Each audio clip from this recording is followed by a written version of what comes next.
I'm with Michael Martin, the CEO of the NWFA. We're at the actually final hours of the show, the National Wood Flooring Expo.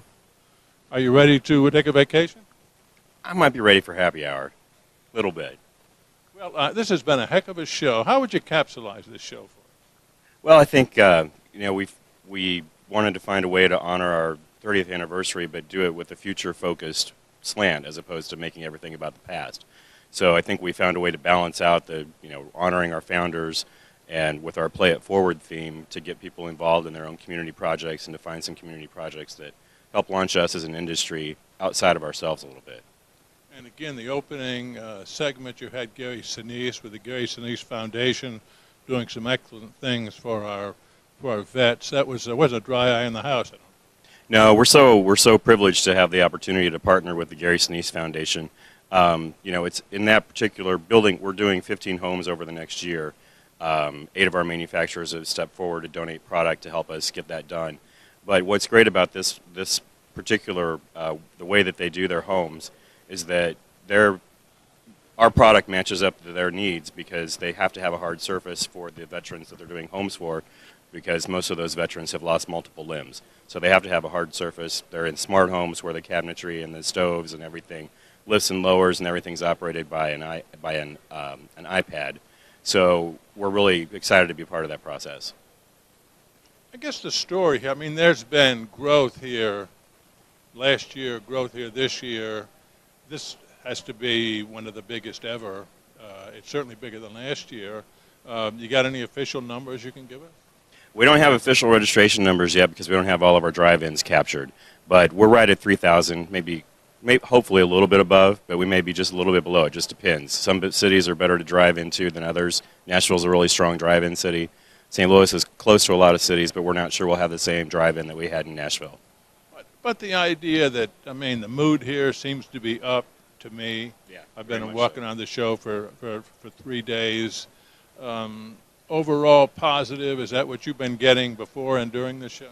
Yeah, absolutely. The market's been better now for a couple of years, and it's picked up some steam, and even though there's been some flat spots, during the first quarter, everybody's looking toward the future, and home starts look good. So I think that reflects back in this market too.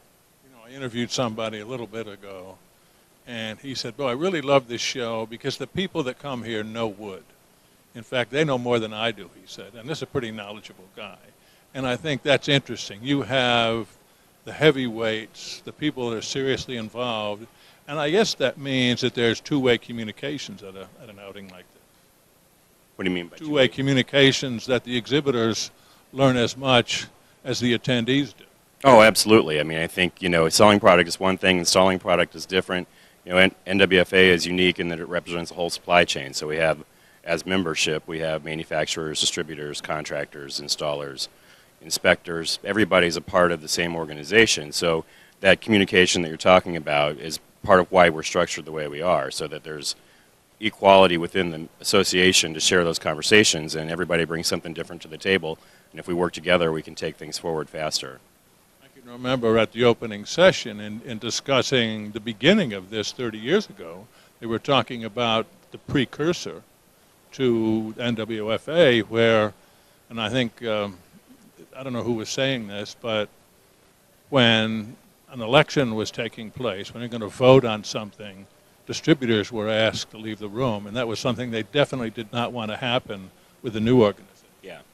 Yeah. I think the kind of as the cocktail story goes, that there was a group of distributors who were asked to leave the room during a decision-making process at one of the associations, and so they went to the bar and they sat there and thought, well, we should have our own association where we can vote and talk about the issues that affect us. And so it started out as that conversation, and as the year went on, they kept meeting in 1985, and by the end of 85, they had decided they were going to start an association that was holistic for the wood supply channel. So it did have all the players. It had the manufacturers, the distributors, and the contractors all in the organization, and I think there was a lot of back and forth about that. But at the end of the day, they decided they wanted the whole supply chain so that they could come together and really address issues in the marketplace. The dynamic is so great. I don't know that it happens anyplace else in this industry, but it's such a good idea. Maybe everybody ought to consider it. Well, I don't know. I mean, we kind of like we kind of like being the one organization that has our whole supply chain together because it keeps that niche. We're a niche market, and so it makes sense that we have the whole supply chain. We're a small part of the overall flooring industry as far as size-wise. So I think having us separate as our own group, you could see that working for maybe some of the other hard surfaces. But I think it really works for us in that regard because wood is a little different. It's a natural product.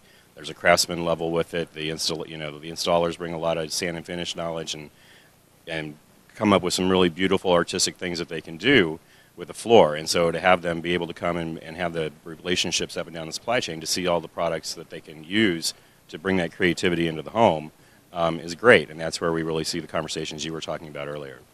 Well, it's been interesting, and I've been spending 3 days ambushing people, interviewing them, just like I ambushed you, and learn a lot. And the expertise in the wood sector is in this room, which I have to tell us about this venue. Let me ask. I mean, this is most unique. We're in St. Louis. Tell us about the place where we're talking right now. Yeah. Well, we're in St. Louis because this is where the NWFA started. So 30 years ago, the association started in St. Louis. The first 2 conventions were held in St. Louis. I think the show's been here probably 4 or 5 times over the course of 30 years. So it felt right to bring the show home for the anniversary, and we're based here. So we know our hometown and we know what we could pull off, and so we tried to make this show really unique and really different and really special. So we're having it here at the Edward Jones Dome. The show floor is here behind us on the playing field of the St. Louis Rams, and we did our big 30th anniversary event celebration at Busch Stadium in private suites. So we had 700 people up in the suites having a good time at a ball game that we actually won, which was great. We win a few. We're pretty good this year. So,